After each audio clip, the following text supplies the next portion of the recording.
Satu misteri akhirnya terbongkar di episode 12 ini, yakni misteri alasan mengapa Bu Wajung yang terlihat baik-baik saja dengan Yongguk tiba-tiba malah menuntut cerai.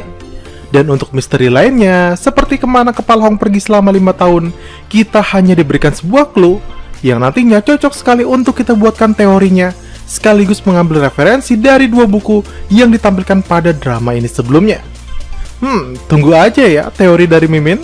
Oke, sebelum kita masuk ke pembahasan dan sinopsis episode 12 ini, bantu channel Mimin ini dengan cara menekan tombol subscribe-nya ya, agar Mimin tetap semangat memberikan konten-konten menarik untuk kalian semua. Gumawo. Awal episode dibuka dengan mimpi buruk Kepala Hong, di mana dalam mimpi tersebut dirinya terbagi menjadi 2 orang, dan dirinya yang satunya terus menekankan agar tidak boleh merasa bahagia. Dirinya yang satunya itu ingin Kepala Hong terus ingat dan terpuruk akan traumanya seumur hidupnya. Dan fokus kita selain itu ialah suara teriakan anak kecil yang entah siapa, tapi dalam mimpi ini sangat menarik untuk kita bahas nantinya. Kemudian di tengah mimpi menakutkan tersebut, untungnya tiba-tiba Yejin membangunkannya, sehingga Kepala Hong terbebas dari mimpi menyakitkannya. Yejin datang ke sana pagi-pagi sekali, karena rupanya dia ingin mengajak Kepala Hong melihat matahari terbit. Tapi sayang ketika itu cuaca tidak bersahabat, dan mereka gagal melihat matahari terbit. Sore harinya, Yejin yang sudah membuat 100 daftar keinginan bersama Kepala Hong mulai melakukannya satu persatu. Berbagai hal konyol yang bikin iri para jomblo mereka lakukan, seperti yoga bersama, sikat gigi bersama, sampai memakai seragam sekolah bersama. Aduh, jiwa-jiwa jombloku meronta-ronta ini. Kemudian malam harinya, Kepala Hong bersama Bu Wajung mengumpulkan warga dalam rapat darurat desa. Kepala Hong mengumumkan kalau kali ini dia akan mengajak para warga untuk ikut tampil dalam acaranya Jisung. Dan Jisung membatasi hanya 5 orang saja yang akan tampil, dan harus ada nenek Gamri di dalamnya, yang otomatis Kepala Hong harus mencari 4 lagi nantinya. Dan karena banyaknya antusias dari para warga, akhirnya mereka harus mengundinya. Dan terpilihlah Pak Kades Yongguk, Bu Namsuk, Bu Mil Yun Gyeong, dan Pak Chunjae. Lalu singkat cerita, esok harinya saat mereka syuting, mereka yang sudah yakin dengan kemampuannya malah berbanding terbalik. Mereka semua malah gugup, apalagi Bu Namsuk yang dengan pedenya memamerkan ketiak basahnya di depan kamera. Tapi walaupun demikian, mereka tetap melanjutkan syuting tersebut.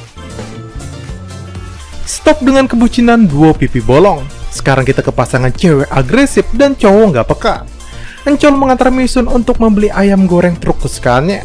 Di sini Misun terus saja membombardir Encol dengan kode-kode hubungan di antara keduanya, termasuk kode lewat ayam yang dinilainya bermakna karena hubungan mereka berawal dari makanan tersebut. Tapi sayang saking polosnya, Encol tetap saja tidak mengerti sampai-sampai penjual ayam pun ikut gemes mendengarnya. Dan dia yang gemes itu akhirnya mengajarkan Encol kalau maksud dari Misun adalah memberinya lampu hijau untuk menjalin kasih. Dia juga menyuruh Encol agar segera menembaknya, dan barulah Encol mengerti maksud percakapan mereka dan langsung menyatakan cintanya. Dan hari itu mereka berdua pun resmi berpacaran. Aduh, kudu diajarin tukang ayam dulu ya, astaga. Usai syuting, kru dan para warga makan malam bersama. Namun di tengah syuting, Pak Chunjae malah mengerjai mereka semua dengan menyajikan merpati goreng, yang padahal itu hanya ayam kecil saja. Nah, tapi tiba-tiba Kepala Hong bertindak aneh lagi. Dia terus saja memakan makanan yang disajikan kepada Jisung. Tapi Jisung sudah tahu kenapa Kepala Hong demikian dan merasakan sesuatu darinya. Dan benar saja ketika mereka berbincang di luar, rupanya Kepala Hong merasa iri dan cemburu karena Yejin terus menanyakan keadaan Jisung. Dan Jisung membalas, alih-alih merasa cemburu, dirinya lebih beruntung dapat cemburu daripada dikhawatirkan karena patah hati seperti dirinya. Sampai di sini Jisung masih terlihat dewasa ya, tapi sayang dia masih belum peka ada wanita yang berharap kepadanya selama ini. Nah, karena tak kunjung peka dan juga merasa sakit hati melihat orang yang dicintainya patah hati mencintai orang lain, akhirnya penulis Wang memutuskan untuk resign dan pindah menjadi penulis di tempat lainnya.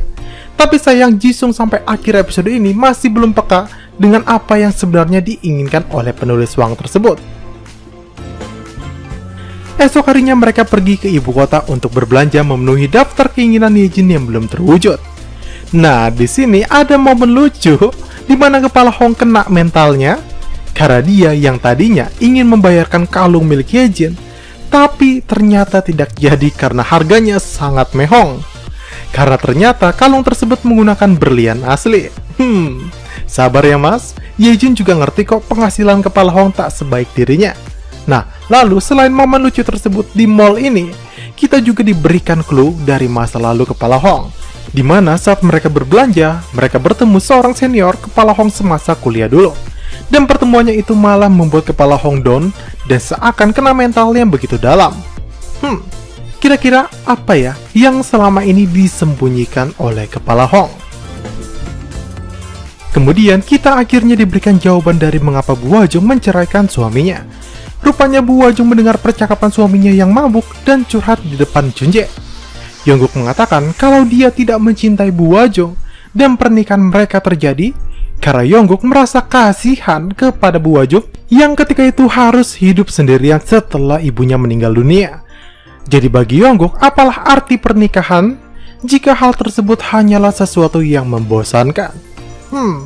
Pantas aja ya Bu Wajung ini meminta cerai. Parah banget sih ucapan dari Yongguk ini menurut Mimin. Tapi untunglah berkat Pak Chunjae yang mengingatkan kejadian itu, Yongguk jadi sadar kalau ucapannya menjadi dasar kesalahan retaknya hubungan mereka. Kepala Hong yang sebelumnya kena mental terus saja berdiam diri mengabaikan semua pesan dari Yejin. Dan Yejin yang merasa ada keanehan dengan kepala Hong malah menganggap kalau kepala Hong demikian karena dirinya membuat kepala Hong mentalnya down akibat terbebani masalah kalung yang tak mampu dibayarnya sebelumnya. Nah, rupanya bukan itu. Nah, diamnya kepala Hong karena ada dua hal. Yang pertama, karena pertemuannya dengan seniornya dulu. Dan kedua, karena dia sibuk membuat kejutan untuk Yejin. Dan ketika malam hari, kepala Hong mengajak Yejin untuk ke pantai.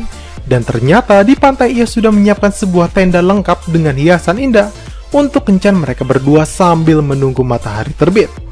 Lalu kepala Hong juga menyiapkan sebuah hadiah.